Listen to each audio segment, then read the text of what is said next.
ti Kamurang ka Sumur Batu.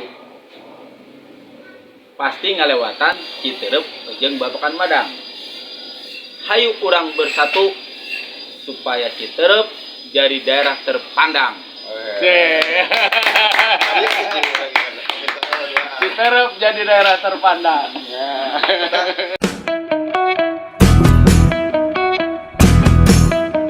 Jangan lupa like, comment, dan subscribe channel ini ya.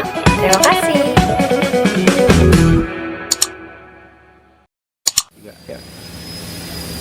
Jumpa lagi Sobat Citerepedia. Hari ini kita disuguhin air teh teh manis, ada wajit, ada pisang. Ini buah karya Pak Guru. Kita mau ngobrol-ngobrol tentang Citerep. Yuk, dengan Bapak Amak Mahpani. Selamat siang Pak Amak. Selamat siang juga Kang Desmi. Citerepedia yang ganggu nih suasana istirahatnya Pak Amak. Pengen ngobrol-ngobrol tentang kecamatan kita Citerep, tempat kita lahir, tempat kita dibesarkan sampai sekarang kita di umur sekarang. Tentunya ada harapan-harapan nih Pak Amak. Citerep ini udah sampai mana sih sebenarnya pembangunan? Tuh Pak Amak gimana? Terima kasih Kang Desmi atas kehadirannya ke rumah saya. Dan kalian juga adalah teman saya waktu kecil. Iya. Tepatnya di lembaga formal yaitu SD Citerep 2. Iya. Yang lebih dikenal dengan SD Bult. SD Bult. Menyusul pertanyaan dari Kang Desmi tentang bagaimana harapan saya orang Citerep atau seperti apa Citerep sekarang. Yeah. Berbicara Citerep seperti apa sekarang, orang mana-mana taunya Citerep banyak perusahaan. Benar. Banyak perusahaan atau banyak pabrik. Yeah. Orang mana-mana menilai seperti itu. Kemudian orang mana-mana unik terhadap Citerep. Bahkan orang pribumi Citerep pun unik. Di mana uniknya? Ketika menilai kondisi jalan di depan Kapolsek, di depan AW itu di perapatan Citerep. Yeah. Inti nama di perapatan Citerep. Pajuriwet. Krodit. Nah, orang mana-mana unik, aneh. Salut, unik, aneh. Kok Citerep bebas di perapatan? Boro-boro memakai helm. Salah jalur ge biasa. Hanya suka disiplin kalau ada pejabat lewat dan ada kepentingan. Itu ya. Citerep sampai saat ini. Ya, berbicara harapan saya ke depan, sering saya sampaikan ketika saya kebetulan ada di forum yang dimana dihadiri oleh caleg, apalagi ketika musim kampanye caleg. Saya sering mengatakan di Citerep kan banyak perusahaan keren, banyak perusahaan bonafit, banyak perusahaan hebat. Tapi rasa-rasanya penduduk Citerep yang notabene lulus SMK sepertinya sulit untuk memasuki atau kerja di perusahaan yang mereka dambakan. Walaupun saya tidak menyebutkan nama perusahaannya, pasti halayak tahulah perusahaan mana saja Citerep yang. Nah itu yang jadi harapan saya, bisa enggak orang Citerep banyak yang bekerja di perusahaan tersebut. Nah walaupun saya juga tahu kenapa kendalanya, saya tahu, tapi saya tidak mau berbicara kendala. Saya pengennya bagaimana orang Citerep loba anu gawe di pabrik Citerep kene. Jadi jangan sampai anak ayam mati di lumbung padi. Betul. Perusahaan loba tapi nggak nganggur. Itu yang terjadi sekarang. Itu ya Kang Jasni. Terus yang levelnya agak nasional, ya saya berharap Citerep ada terminal, ditata sedemikian rupa ya seperti terminal buat percontohan, bebas dari ya premanisme, bebas dari kekerasan. Citerep terminal Citerep, jadi terminal Citerep yang bermartabat.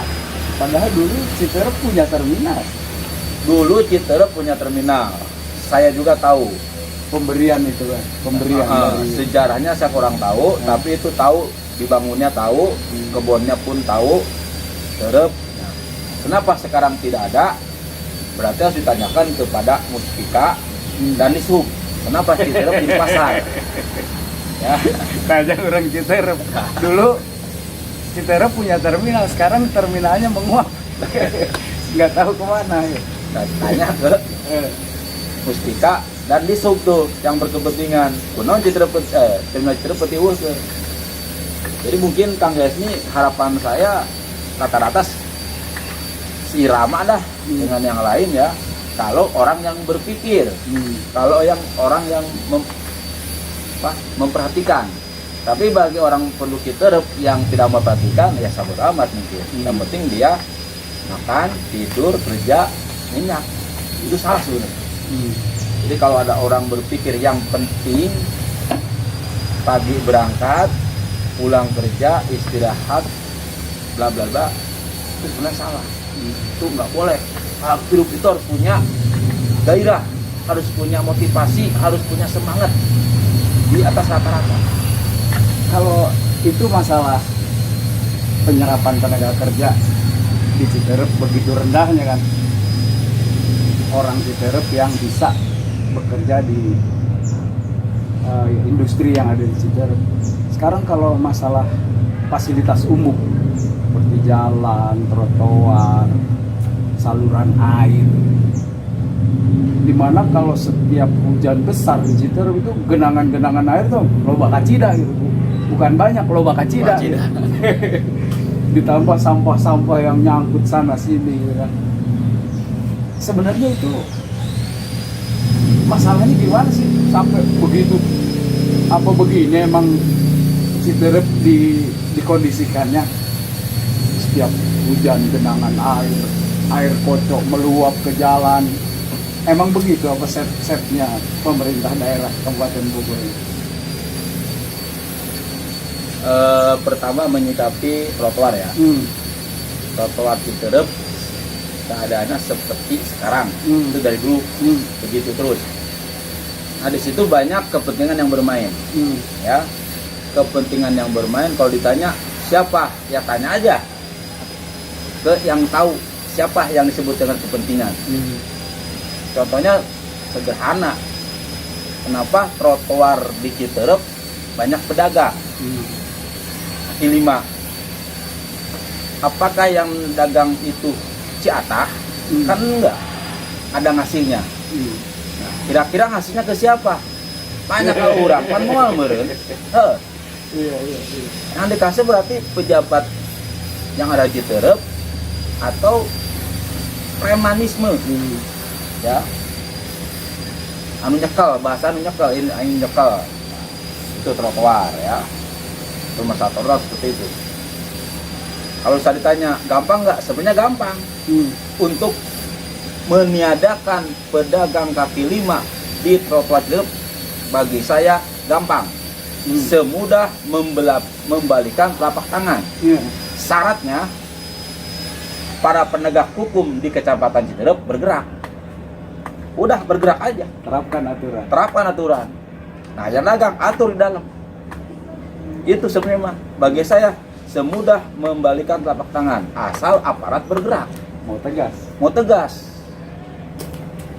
Mal matak parah iya. Oh iya bersih ya trotoar. Kan pedagang malinggir. Berarti nggak ada pemasukan. Berapa hari nggak ada pemasukan? Dan berapa duit yang hilang? Tetap bakal ada lagi dari yang lain kan dibentuk dikondisikan pedagang kaki limanya. Nah, itu masalah trotoar.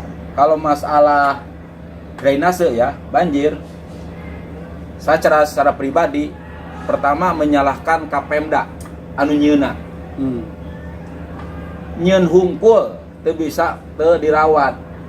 Jadi aya keren secara formalnya Pemda Kabupaten Bogor telah menghabiskan dana membuat irigasi atau saluran air drainase Jalan Pahlawan Tarumaroking sejauh kilometer dengan biaya sekian. Setelah dibuat, udah selesai, tidak ada perawatan. Itu kesalahan dari formal Pemda. Saya bilang kalau Pemda bergerak, apa yang nggak bisa? Asal mau aja. Kalau Pemda bergerak, apa yang nggak bisa? Buktinya di Sentul. Sekarang jadi Tugu apa? Pancakarsa. Tugu Pancakarsa. Kok bisa? Saya tahu itu dulu rumah, saya tahu bisa. Kenapa Pemda bergerak? Nah, genangan air pun yang tadi kata Gang Leti, Pemda bergerak selesai. Nah, kemudian, oke, kita jangan terlalu berharap kepada Pemda. Kan di situ ada pemerintahan level kelurahan atau level kecamatan atau level desa. Misalnya di sekitar Jalan Pahlawan ada Kocok Becek Malulu, jalan Becek Malulu tuh, ya, nyangkrung terus aja lagi ya. Di tikungan Karangasem, TKM lewat deket Honda, deket Bimba AIWO, ya. nah, agenang terus deket Bang Naon tadinya. Itu gampang, ya solusinya. Secara administratif itu milik kelurahan Karangasem Barat. Secara geografis ya antara Karangasem Barat, Timur, Citerep. Berbicara secara administratif itu milik kelurahan Karangasem Barat, milik kelurahan. Kalau Bapak Lurahnya, sekelnya melihat kondisi itu banyak air, bagi saya gampang Pak, gampang Kang Denny. Kelurahannya menggerakkan aparat kelurahan, staf kelurahan, ikut limas, RT RW diajak, golor, maunya kerja bakti, tapi kan eta kocok, tapi kan eta cai, tidak kudu bisa. Manya saya nu turun, bisa tuh, kamu dupahan mah, mau saya dupahan dia, saya mau pasukan, turun tah. Duitnya di mana? Kelurahan. Ulang adaguan instruksi Pemda. Jangan nunggu program Pemda. Sebagai pemimpin harus punya program secara pribadi. Yang tidak harus dilaporkan mulu ke Pemda. Nunggu proposal, diajukan, ngadaguan turun, lila.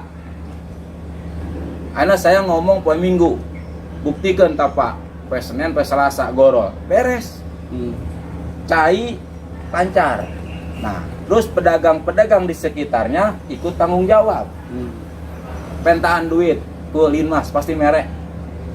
Pasti merek. Biaya kebersihan. Biaya kebersihan.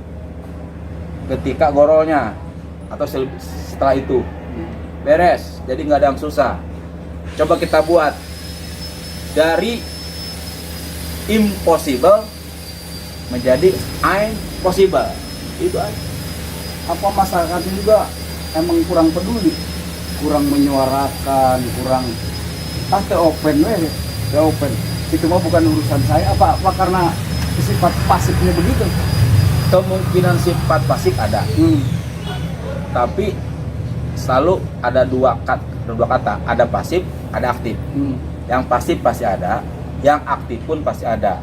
Cuman dia hanya sebatas menyuarakan ketika rapat RT RW dan sebagainya, hanya barangkali nggak didengar. Nah, yang mendengarnya itu kayak ngadaguan instruksi, entah keputusan perda. Jadi pertanyaan Kang Denny, apakah nggak pasif dan aktif? Masyarakat jelas ada yang pasif, sabodo amat, lain urusan aing. Ada juga yang aktif. Tapi ketika lurah menginstruksikan pasti ada direspon. Pasti. Ya lurahnya gue turun. Yang paling pentingnya instruksi lurah. Instruksi lurah.